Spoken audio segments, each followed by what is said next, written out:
morning, good afternoon, and welcome to today's episode of the Digital Access Show. Today, again, we are looking at digital accessibility and communication joined together, but we're looking at it through a different issue that I bet most of you will never have thought of. Now, the federal election here in Australia has just completed, 2 weeks ago? And you all went to vote. Everyone was expected to vote. It is not voluntary, unlike the US and other places. You have to vote. Have you ever given a thought to how a person that can't see votes, or how a person that can't use a pencil or a biro votes, or they've got cognitive impairments or mental health issues where the overload of the noise is too much for them? Yes, there are postal votes, but there's an issue here. And to discuss this, I've actually invited Luna Rose to come. Luna, thank you so much for coming on and talking to us. Thank you for having me, Narelle. It's nice to be here. Luna, can you tell us a bit about yourself? So I'm in my early 30s. I've got a vision impairment, just about totally blind, and I am a very passionate person who has taken on so many causes, and this one that we're talking about today is really close to my heart as an Australian that is like kind of, forced to vote. Yeah. Luna, what are you doing?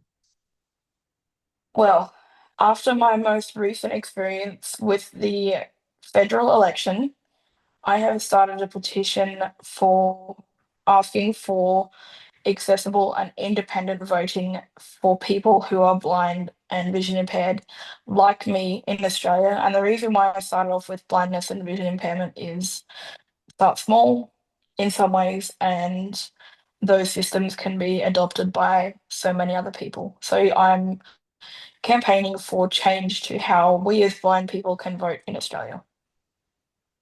One of the things that impressed me is when you've gone and set up the petition, you've actually given a lot of thought into different possible solutions to how to allow us to vote, because you've got and I suppose I'd like to take a step back in. No, let's cover. You've actually given a lot of thought into possible solutions for how people with vision impairment can vote. Can you take us through a few of them? So I'm doing a bit of research and watching, as a lot of young people do, endless TikToks. I have thought about ways that we can vote independently without having the middleman, because that's the Mm. problem is having it's like Chinese whispers. How do you know that what you are whispering is going to be passed on in proper translation? So I thought about ways that we could vote independently and accessibly, given that, first of all, it is 2025. We have come just in the last few years with technology leaps and bounds. So there is no reason why we can't vote. So some of the Yeah. solutions that I think we need are either braille ballots or a tactile system, which Mhm. many countries actually have already. Embarrassingly enough for Australia, countries in Africa who, you know, we often us are seen as third world, they have solutions to this problem that we don't. Wow. So tactile voting, templates, even the UK has that, Yep. Ireland does as well. So things like that, Mhm. or an online system, because we could fill out the census back in 2021 online. I did it Mhm. myself. Mhm. And things like that that take out that middle person, that take out, trying to tell somebody your vote in a often loud polling booth or over the phone where you're not guaranteed that your vote is being written anyway. What happened to you to make you decide to campaign for this? Two things. Mhm. First of all, the referendum back in 2023 Yep. Yep. for the Indigenous voice in the Constitution. Mhm. The man that I spoke to was quite lovely at the beginning, but as soon as I made my choice in that referendum, um, his tone immediately changed, and that sort of Mm. casual conversation tone had gone, and was immediately, I can't wait to be off the phone from you as quick as I can. Um, and then most recently, I had already started thinking about what I could do for this election, and a lot of my friends were like, "There's the phone voting system. We're happy just voting over the phone." And I said, "No, I'm not happy with this." So I researched alternative solutions, and one option was what the Australian Electoral Commission is calling a text to speech highlighter pen. Mhm. I called the AEC and nobody had any idea how this pen worked. Okay. So it was just show up, you know, see it for yourself. And if it doesn't work, you're still marked off on the ballot and on the roll anyway. So that's what I did. And getting there, it was basically I was handed this pen that's probably about the size of one of those sort of old style um, USB internet modems. I plugged it, plugged in these headphones which had Yes. non-reusable. You couldn't swap the tips over, so basically headphones that would Yep. go from person to person's ears, Yes. and Yeah. all I heard was gibberish. That's And I said, "That's interesting. it." Yeah. I know from my experience, I did telephone voting this time, Mm. and they were two witnesses. And look, it did take about 25 minutes, which, that's what you have to expect. Even when you go and do voting at the booth, it does take time. So that didn't worry me. What worried me, though, was two things. One, they have to have two people. So one fills out the form and the other witnesses it. Okay. However, the first thing that really worried me is exactly what you said. I could not be sure that the person that's filling out that form was filling it out the way I wanted. And there's a big trust issue there because a person with sight, a person that doesn't have those lack of sight or whatever other issues causing it to be hard to vote, they can do it themselves. They know what they voted. The second part of it was the person that read out the Senate voting papers had a very strong accent. I could not understand what they were saying. And I did not want to be disrespectful to that person. I really didn't. So I thought, okay. And I actually tried to remember who was voting. And you had to have, I think it was 6 people in the Senate or 6 boxes you had to fill in the It's the Senate. top 12 at the bottom from memory. That's right. It was 6 in the top 12. And I thought, I'm not doing the bottom. There's just too Mm. many people. It would have confused me too much. So if I'd wanted to vote for individuals, it would have been too confusing. Yep. And I just took a crack at it and said, okay, ALP, LNP, One Nation, and tried to work it out that way. However, again, how do I know that they were understanding what I was saying? And I like the words you used, Chinese whispers. It's a huge issue for it. It becomes trust and it takes away a fundamental right of democracy, doesn't it? That we can It vote. does. Yeah. So what are you're hoping to get change out of this? Yep. What has been the response from different people?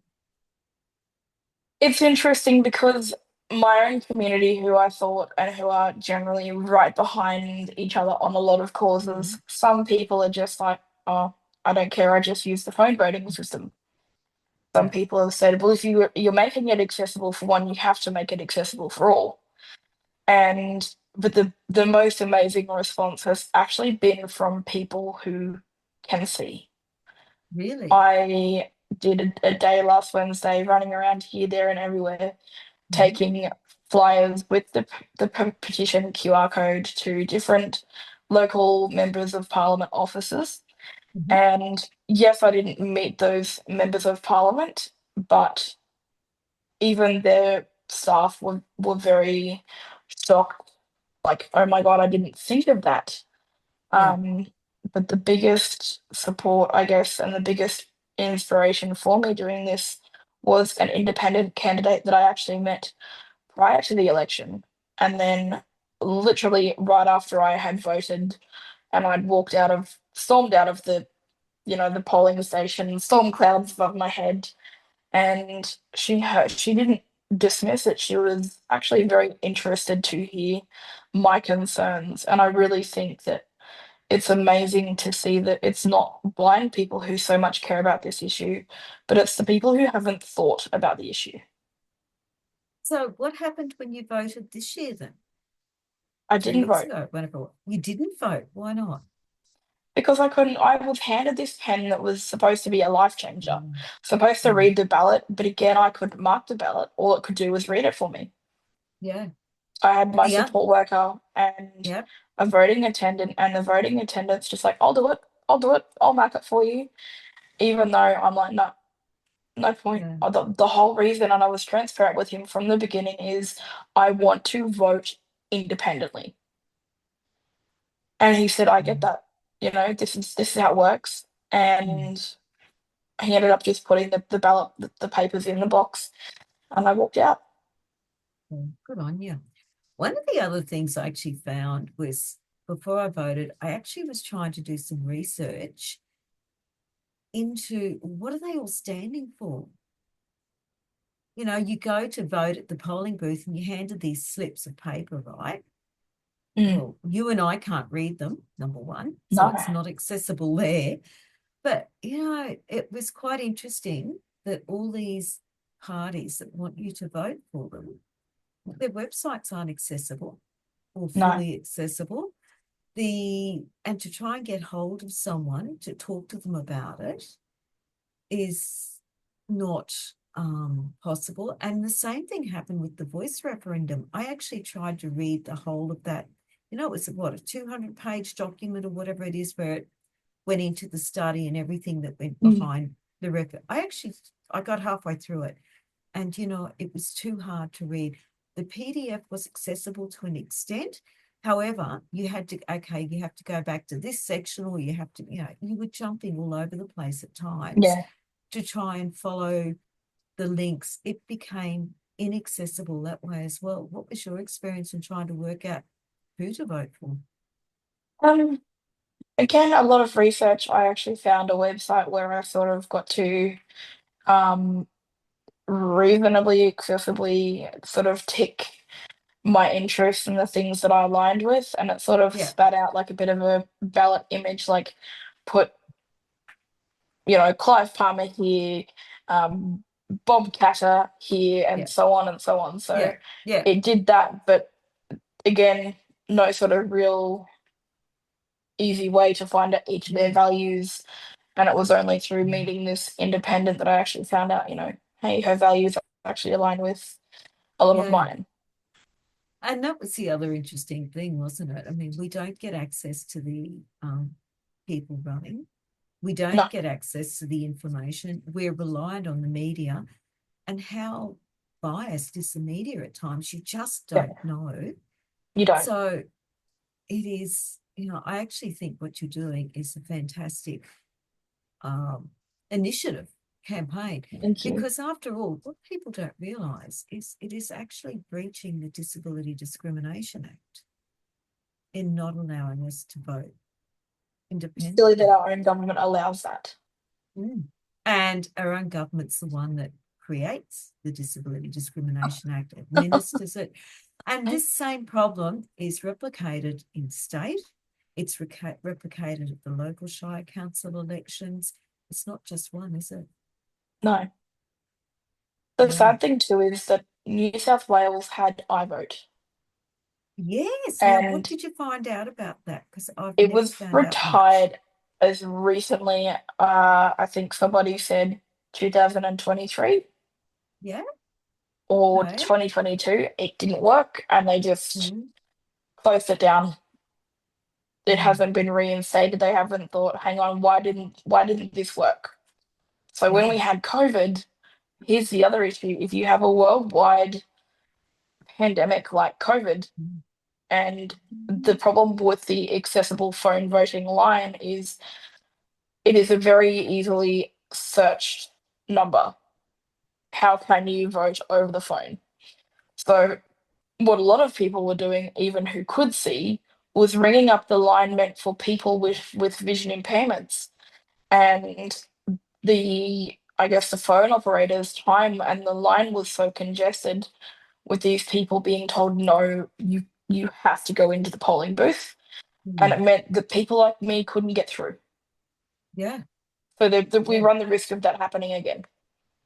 we do. And the other thing is, I ended up finding after I voted that you could ring the AEC and get the information sent out in accessible formats.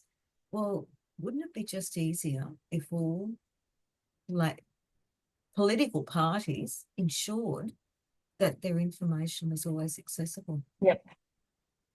So, what's your next steps now, Luna?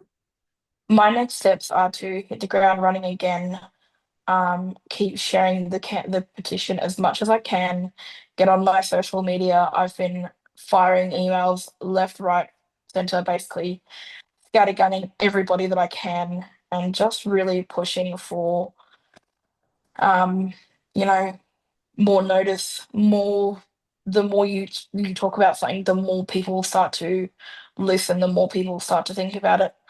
I think at last count, we've already had 450 odd signatures. Wow. And so that's 450 people that are now aware of this issue. Mm. And if each of those 450 hold, you know, one more person or two more people, that's over 1,000 votes and Mm. it's 1,000 signatures. So Mm. my next step, I guess, is really pushing the word of mouth and, you know, reaching out to people who are in a position to make Help us make the the change. make the powers that be aware of, hey, this needs to happen. Yeah. Because I think people forget, when you get older, it's one of the side effects of getting older. Your sight starts to go, Yeah, your hearing starts to go, your ability to use a mouse in particular, low muscle yeah, tone can go. Um, you might not be able to manage to use a computer anymore. There are so many reasons why having accessible voting and not just on paper is important. Strokes. There's so many health conditions that happen as you get older. yep. Luna, what's a piece of advice that you can give everyone that's listening today? Keep fighting the fight. If you are as passionate about this or as anything else, Mhm. speak up. I Mm. didn't, I sat on this for years since that last referendum, Mm. and it's only recently I started that petition literally the day after the election. Had I started it before the election and before the campaigning, it could have been something that made made its way into a reason for people to vote for different parties. So fight for what you believe in, fight for what you want to see changed. I, oh, I think it's the best advice you can give, and I just want to congratulate you on what you're doing, Luna. Thank Luna, you. how can people contact you to keep talking about the conversation? What's the best way to find you? The best way to contact me is through my website, Mhm. lunarose.info. There's no hyphens or anything, it's just Mhm. lunarose.info. And I'll put that on at the end of the podcast. There will be on some information there about how you can contact Luna. Look, I'm obviously, as a person with severe vision impairment myself, I am affected, and I have signed the petition already. As soon as I saw it, I signed it straight away, and I'm urging everyone, go and sign the petition, because once the system, as Luna says, is up and running, it's validated and it works. And after all, we do our banking online, we do MyGov, NDIS. There are so many government services that are online now. Voting is just one more service. we do the census, as Verna said. So I'm urging everyone to go and sign the petition. It can be found on change.org. What's the title of the petition, Luna? Now you're testing me. What was that? Now you're testing me. It's quite a long one. Yeah. Let us vote. Make voting accessible for blind Australians. Something along those lines. Yeah, and that's all right. What I'm going to do is I'm going to share that link on, you'll Yeah. find it on the Digital Access Solutions page. So look, if you like what we're doing on Digital Access Solutions podcast, the Digital Access Show, please like, subscribe, review, share. I love feedback, whether it's good or bad or ugly. And just support us so that we can be independent, so that we can be part of society and part of the community. See you next time.